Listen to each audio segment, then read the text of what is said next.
I said it. I'll say it again. Hot freaking mess. Democrats are in a hot mess. And it's not a little mess. It's a big mess. It is a mess where Bernie is their most popular person. Think about this. Bernie Sanders right now is arguably the most popular politician as far as positive, negative outside of the president. And he's got a lot of positive, negative as well. We'll get that in a little bit. But Bernie can't be your go-to if you're a Democrat. It just can't be. It can't be an 80-some-year-old man that you hope is going to, take the party and put him on his back. And that's why he's got AOC in the thought of this. But here's the issue. A lot of what they say, you sit there and you go, it sounds pretty good, right? It's like for the working man, all the things they push, it all sounds like, this is what it's all about, right? For the Democrats, it's about the working man. It's about this. We're going to do this, and everything's going to happen here, and all these things are going to go, and we're going to do this. It's going to be great. Everybody's going to get free stuff, and blah, blah. And then they get into the cultural issues, and they fall flat on their face. And they will continue to do so. The Democrats are a hot freaking mess. They have no idea what to do. They have no idea where to go. And that is evident that every time that there's something new happens that you think, they're gonna pivot and go somewhere else. They pick the wrong way. They come to a fork in the road. This way leads to doom. This way it leads to potential success every time. Well, let's go this direction, at least lately.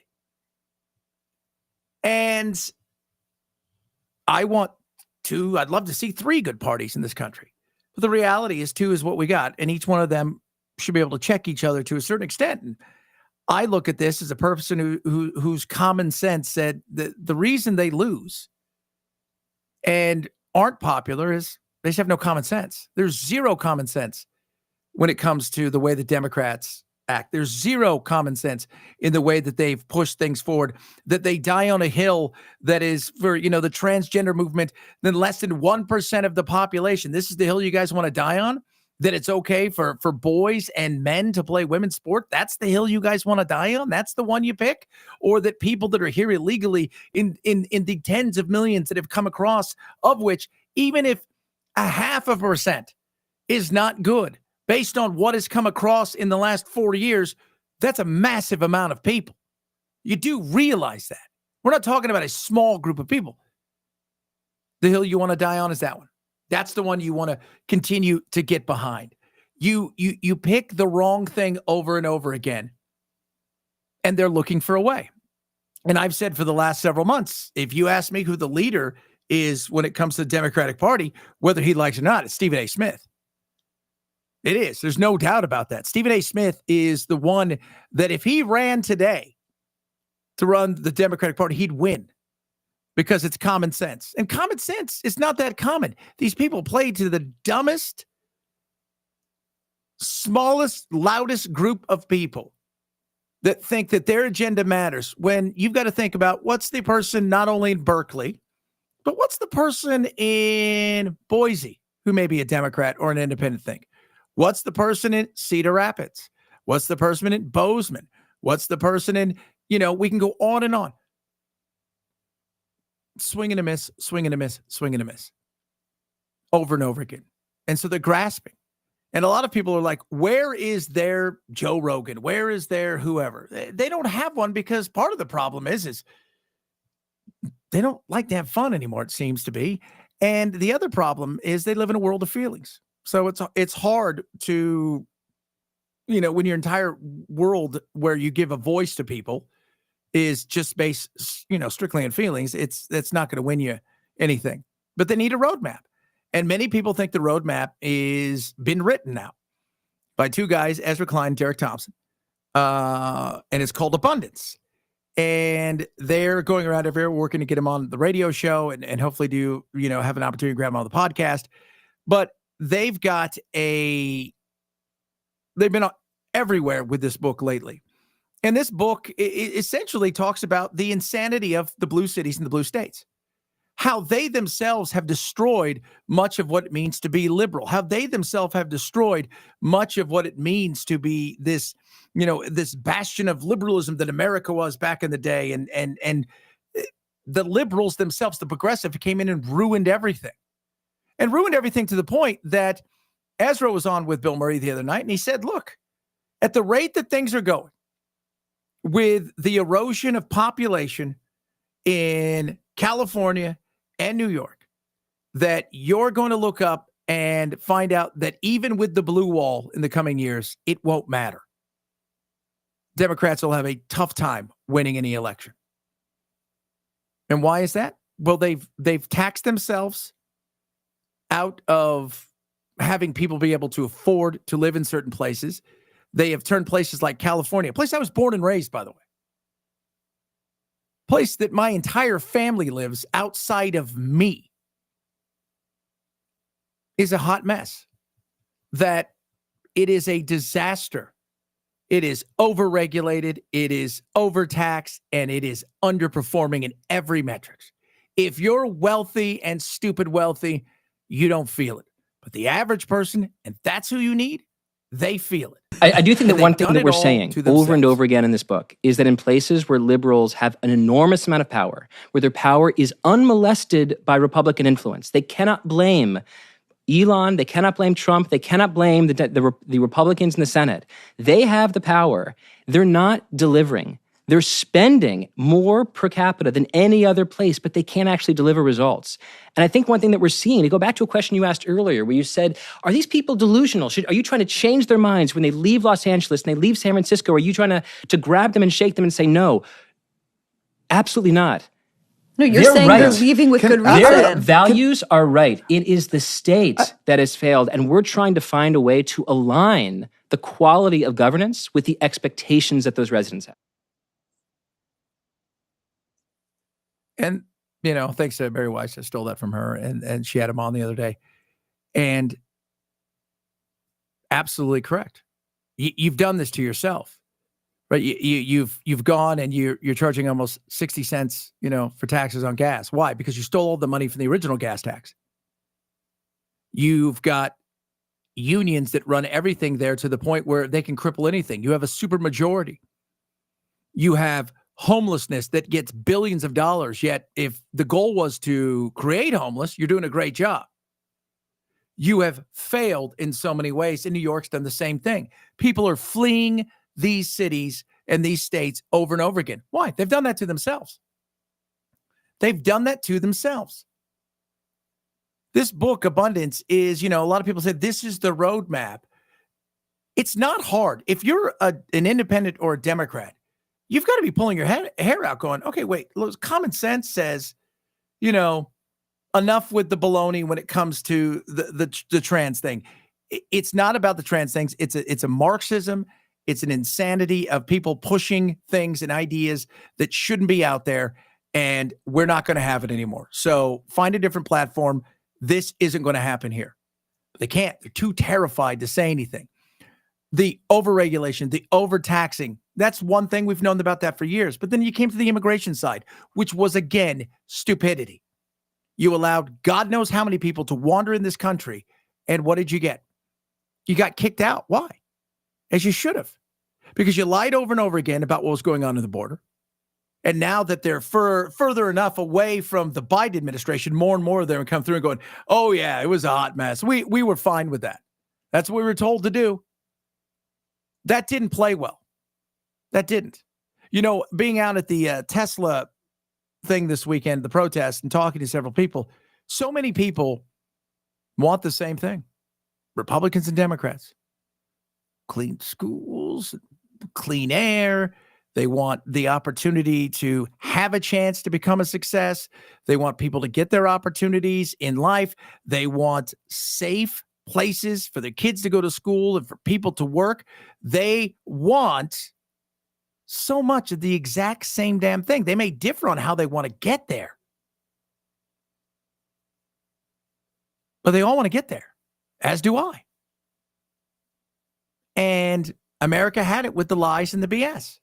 And they said, you guys got to go. And these guys are hoping their book is going to reinvigorate. But over and over again, they talk about the fact that it's the failure of the states. It's the failure of these giant bureaucrats who continue to push this insane crazy. You got to be regulated. And then once that regulation's on, we got to overregulate that. Then we got to bring somebody over to regulate that. And it goes on and on and on. So you can't get anything done. When people in California talk about it's the rich and it's this or it's that, and why can't we have any kind of homes? It's simple. You do that to yourselves. You do it to your damn selves. You've overregulated yourself. Hell, just taking a tree out of a yard. Try doing that. The excitement of 12 trips down to get some sort of sign off by some bureaucrat who's got their head up their ass, who can't be fired, and who doesn't give a rat's ass about any of the things going on in your life. And you should be happy to be there. We look back at what was accomplished during the New Deal, and we consider that to be an enormous success, an enormous expression of American potential. But something very serious and important has happened to the character and the identity of liberalism in the last 50 years. And to just gloss it very quickly, because I hope you return to it over and over again, I think we went from a world where liberalism was a liberalism of building between the 1930s and 1960s. And then there was a turn in the 1960s and 1970s. And for the last half century, liberalism has too often meant, at the local and state level, a liberalism of blocking. Liberalism as expressed by, oh, you can't build that there because of environmental rules. You can't build that there because it could possibly upset some local homeowners. And in fact, it does seem like, according to studies, as the progressive share of a city population increases, the number of housing permits decrease, because for some reason it does seem to be liberals who are more litigious when it comes to blocking construction. So to end where I started, the jump scare that we want people to feel, and we do want people to literally, viscerally feel it, is the difference between a world that absolutely is possible if we get out of our way and get back into the habit of building, and the world that exists, which is a world where even in places that are run exclusively by Democrats, whether it's in New York or California, it is often our own side whose obsession with process is getting in the way of outcome. Absolutely. And it's been that way for a while. And not to forget the common sense and the insanity goes along with it with a lot of other issues. But it just shows you how far the Democrats have fallen, which is great. Look, if I'm the Republicans, and let me tell you something, the Republicans, God bless you, but you and I both know you have snatched you're sitting there and you got like this, we've got it. We're in it. And all of a sudden there's defeat in the jaws. And you're like, let me have some of that. You guys take the victory, because you choose a path that is also ridiculous. Middle class. We became a consumer nation. 70% of how this economy is run is based on consumers. Today they came out, and it's a little weird to say this, but it feels like, we're not as confident as we should be in the economy. But I think we're going to be okay. Now, we're going to have some ups and downs. And if I'm Trump, I get out there every single day and say, look, what we're trying to do, how we're trying to do some things, it's going to be potentially a little uncomfortable. We're going to have some bumps in the road. Think of it as a flight. We're going to get there, but we could have some turbulence here and there. So let's just understand that. But the goal, macro, is once we get through it, it's going to be something that's amazing. It is. And people believe we're on the right track. And somebody said to me today, how can you say we're on the right track if people are nervous about the economy? I said, it's simple. People are willing to give people the benefit of the doubt if they think they're moving in the right direction. They're willing to suffer a little bit of a pain because they understand that they've gone through a bunch of hell and frustration. And we're sitting in the middle of a debt bomb right now that does worry me when it comes to how much credit card debt and just, insane amounts of debt we have just piled on ourselves. But it's not houses. It's unsecured. But if you think that things are going to turn, if you think things are going to move in the right direction, you're willing to go, okay, I can suffer through a little bit if I think at the end of it, it's going to be worth it. And I think a lot of people looking around going, yeah, you know what? I feel like finally we're going in a direction that's right. And it's not just me saying that, blowing smoke up. It's the reality based on the numbers and the best guess of numbers we can have. Because let's be real, polls are polls. But people feel like, hey, this is feeling better than it's felt in a long time. A little bit of reality check and take a little different spin at the numbers. I'm going to do that right here because all we talk about is how unpopular Donald Trump is. But in reality, he's basically more popular than he was at any point in term number one, and more popular than he was when he won election back in November of 2024. What are we talking about? His net favorable rating right now comes in at -4 points. Compare that to where he was when he won in November of 2024 when he was at -7 points, or March of 2017 when he was at -10 points. So when you compare Trump against himself, he's actually closer to the apex than he is to the bottom of the trough. And of course, that's so important because Donald Trump, historically speaking, has had his numbers underestimated. So I think it's very important to compare him to himself to understand he's actually more popular now than he was when he won, or certainly where he was at this point back in his first term. The bottom line is Trump is more towards the ceiling than he is towards the floor.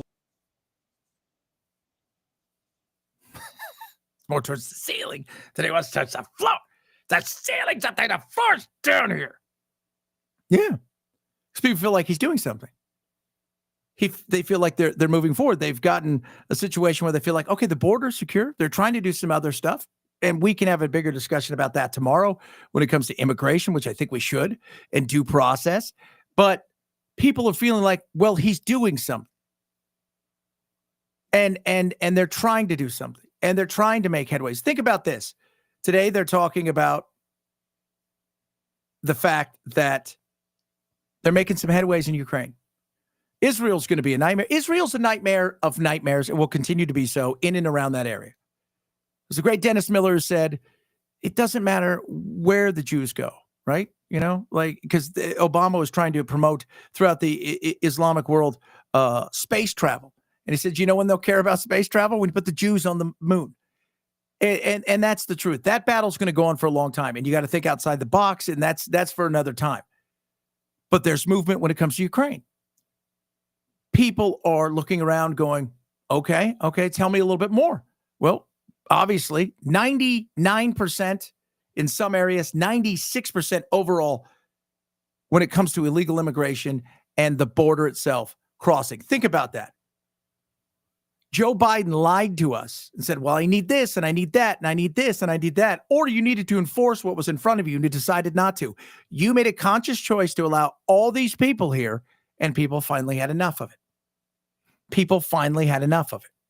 You wasted billions of dollars on useless things, and that is ever present. And yes, in some of the stuff with Doge, not all of it, because I don't think they're finding as much as possible. And I think a lot of America is getting a firsthand look at what the hell bureaucracy really looks like, which is, you want to talk about the deep state, it is the muddled, slow, and inefficient state that is the worst kind of state at this moment in time.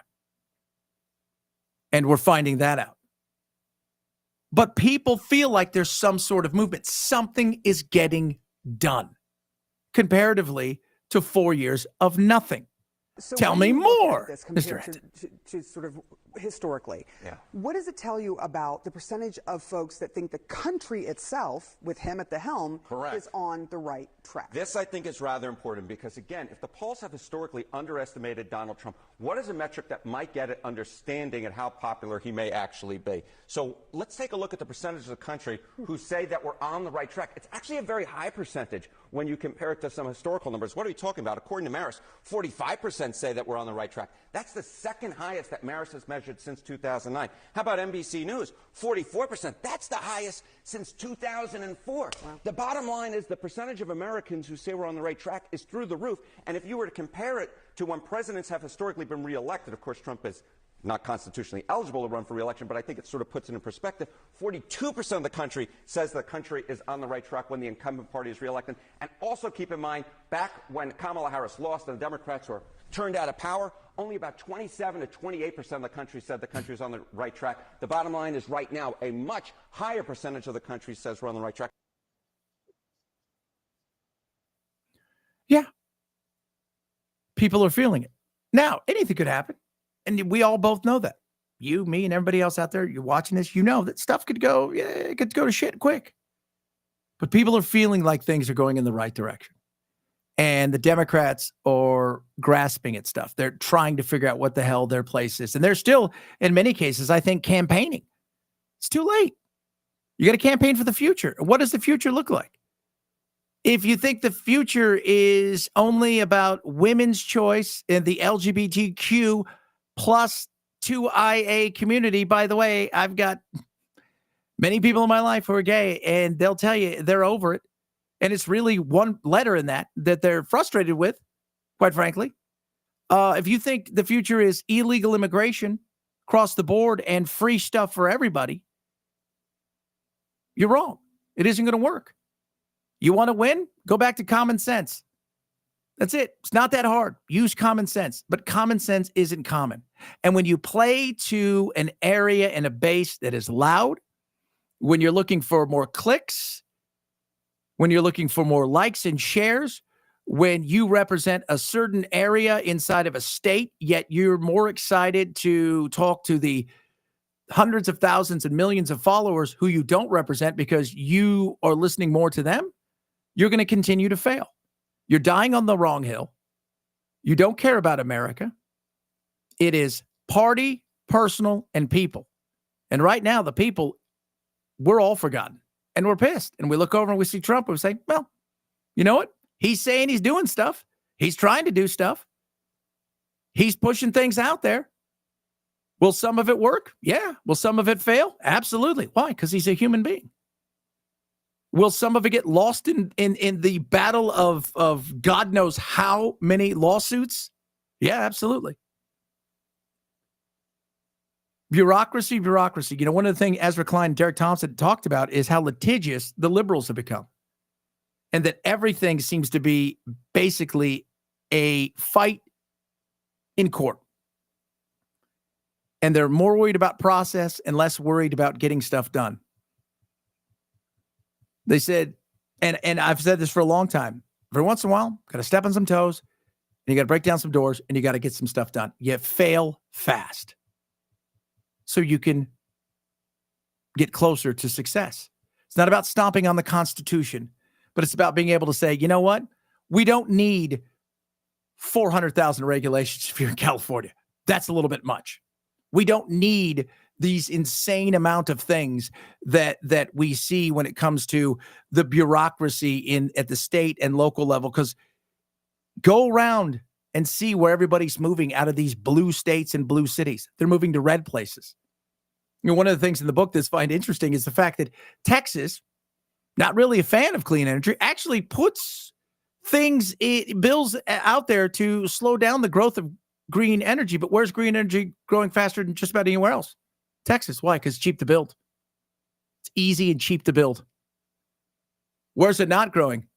California. Still waiting for that freaking choo-choo train. That choo-choo train, they're still not done with all of the environmental impacts studies that they need to do. That started in 2010 or 11? Going on 14, 15 years. Those things are still not done. Good luck with trying to put a train anywhere. And where are you going? You're going from Bakersfield to Chowchilla? Wow, that sounds like fun. Silly.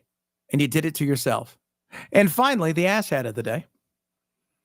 And I want you guys to juxtapose this. If this was Donald Trump, how would people take it? Jasmine Crockett talking about the man, the myth, the legend. Thank you so much, Morgan. Great. Because we in these hot-ass Texas streets, honey. Y'all know we got Governor Hot Wheels down there. Come on now. And the only thing hot about him is that he is a hot-ass mess, honey. So yes. Right, okay. All right, I'm going to move on. Yeah. And he called the Hot Wheels. I don't care. I think he could take a joke. People saying she needs to apologize. You made fun of him. You poked fun of him. He's a big boy. He can deal with it. But don't tell me it wasn't that. Right? I poke fun at Greg. I poke fun at Governor Abbott all the time. And most people expect that. But if you're going to do it and own it. It's that simple. Do it and own it. It's in a wheelchair. You said Hot Wheels, hot thing. That's what it was. It wasn't some sort of term of endearment. It wasn't any of that stuff. You made fun of him. You thought it'd be funny. You threw it out there. Your audience laughed. You move on. But juxtapose that with if Donald Trump would have done it, what that would look like and what that would sound like. Because we're still hearing about the fact that at least once a week, I get somebody text me and goes, he made fun of a handicapped guy. He made fun of, and you're just like, it doesn't matter. It doesn't. I'm just saying, if he wasn't in a wheelchair, would she have said the same thing? I'm thinking no. So we'll see. Join me each and every day. We try to get here right around this time. Do it live. We love when you do it. Follow along. If you're watching on YouTube, like and subscribe. It helps us out. Check out our obviously go to ChadBensonShow.com and grab all the stuff we got. You can go look at our advertisers and all that stuff for the radio show. We're on 6 to 9 Pacific, 9 to noon on the East Coast. And you can link in on ChadBensonShow.com and check out everywhere we are. And if you can't hear us live in your city, make sure you tell everybody, hey, we want to hear this cat. But you can grab the podcast as well. We really appreciate that. You guys have a blessed rest of your night. Go eat some tacos. That's what I'm going to do.